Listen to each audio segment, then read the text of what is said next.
William's Kitchen, je suis William et aujourd'hui je vais vous montrer comment faire des mochis glacés.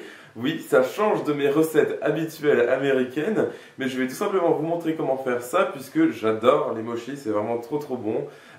Particulièrement glacés vu que je trouve que ça va super bien ensemble, la pâte extérieure avec la glace au milieu. C'est assez difficile de trouver des mochis glacés en France, c'est pour ça que je me suis dit que j'allais vous montrer comment en faire dans cette chaîne YouTube. Et puis c'est une recette vraiment sympathique. Pas si difficile que ça, il faut juste être un petit peu patient et utiliser de la très bonne glace, mais sinon vous pouvez vraiment faire ce que vous voulez avec. Mettre de la crème glacée au thé vert par exemple, ça ira super bien avec cet esprit asiatique, ou rester avec la glace vanille comme je vais faire aujourd'hui. Vraiment, faites ce que vous voulez, ce sera délicieux de toute façon. Alors pour nos mochis glacés, nous aurons besoin pour commencer de glace à la vanille. Ici j'ai de la glace faite maison. J'ai une recette sur ma chaîne YouTube qui a été faite il y a quelques mois. Elle est vraiment bonne, faites-moi confiance. Et j'ai ici une mini cuillère à glace et je vais façonner des boules de glace et les poser ici sur cette plaque de four pour qu'on puisse ensuite à nouveau les congeler et passer à la suite de la recette.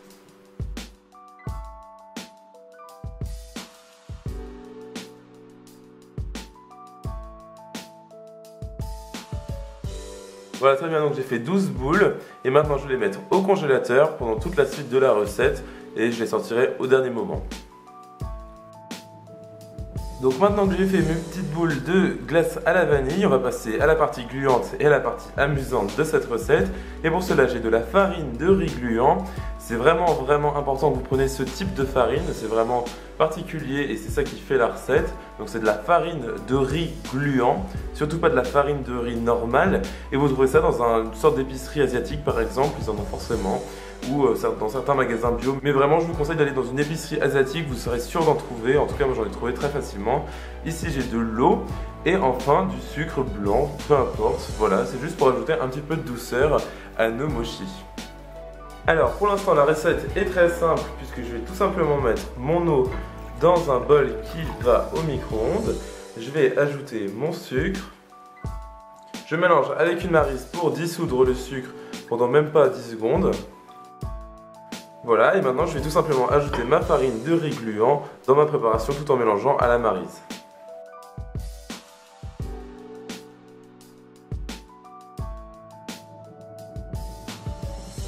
Voilà, donc comme vous pouvez voir, ça ressemble à rien, il y a des grumeaux, c'est très bizarre, c'est pâteux, on dirait que je vais construire une maison plutôt que faire des mochis, mais c'est parfait, c'est exactement ce que l'on souhaite avoir. Maintenant je vais mettre ça au micro-ondes, donc mon micro-ondes a une puissance de 800 watts et je vais mettre ça environ 1 minute pour commencer, puis après toutes les 30 secondes je vais venir mélanger avec ma maryse jusqu'à ce que j'ai une structure extrêmement gluante. Vous allez voir, ça va être magnifique et vous voulez vraiment une pâte homogène, gluante et assez chaude vu que c'est en cuisant cette pâte au micro-ondes que vous allez justement obtenir cette pâte gluante pour ensuite faire de magnifiques mochis.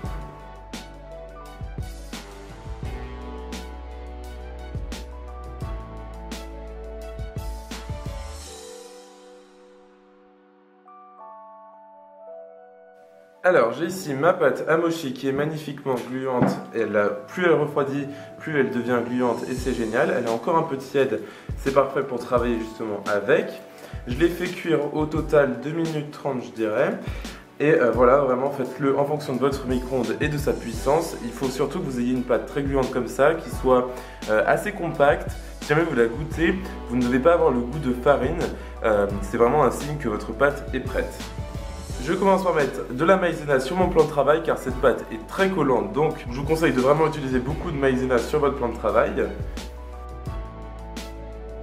Voilà, ensuite vous allez déposer votre pâte à mochi sur votre plan de travail. N'hésitez pas à rajouter de la maïzena par-dessus car vous allez vous tremper partout, ça c'est sûr.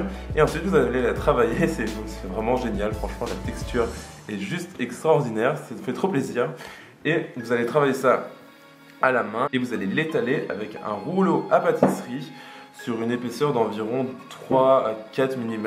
Ça c'est en fonction de votre goût. Une fois que vous avez bien étalé votre pâte à mochi, vous allez la découper avec un emporte-pièce ou dans ce cas moi j'utilise un bol car il a vraiment la taille parfaite pour mes boules de glace.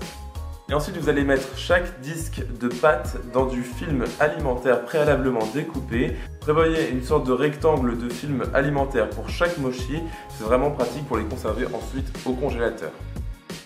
Une fois que vous avez bien mis votre disque de pâte sur votre film alimentaire, Vous allez bien sûr enlever l'excédent de maïzena avec un pinceau, c'est très important.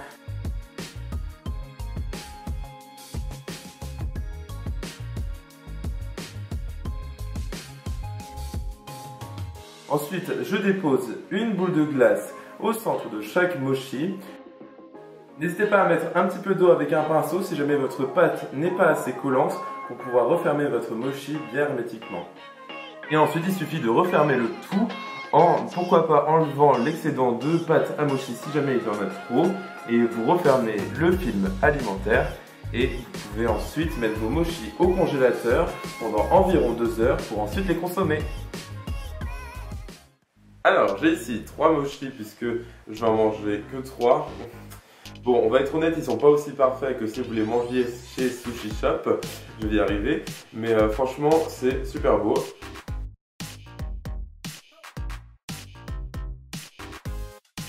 Trop bon.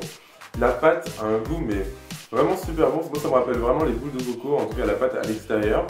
Ça n'a pas vraiment le goût de riz, mais c'est vraiment difficile à décrire, mais c'est super bon. Avec la glace à la vanille, ça va super bien ensemble. N'hésitez pas à mettre n'importe quel parfum de glace au centre de ces mochis. De la glace à la noix de coco par exemple, ce serait délicieux. Ou de la glace aux fruits, des sorbets, ce serait aussi très léger et très bon. N'hésitez pas à refaire cette recette en la retrouvant en intégralité sur mon site internet, donc williamskitchenblog.com. Vous retrouvez toute la liste des ingrédients et les indications à suivre. Et n'hésitez pas non plus à me suivre sur mes réseaux sociaux, donc Facebook, Twitter, Instagram et Snapchat. Je vous partage tous les coulisses de cette chaîne YouTube et mes envies culinaires du moment. Et moi je vous vois dans la prochaine vidéo. Salut!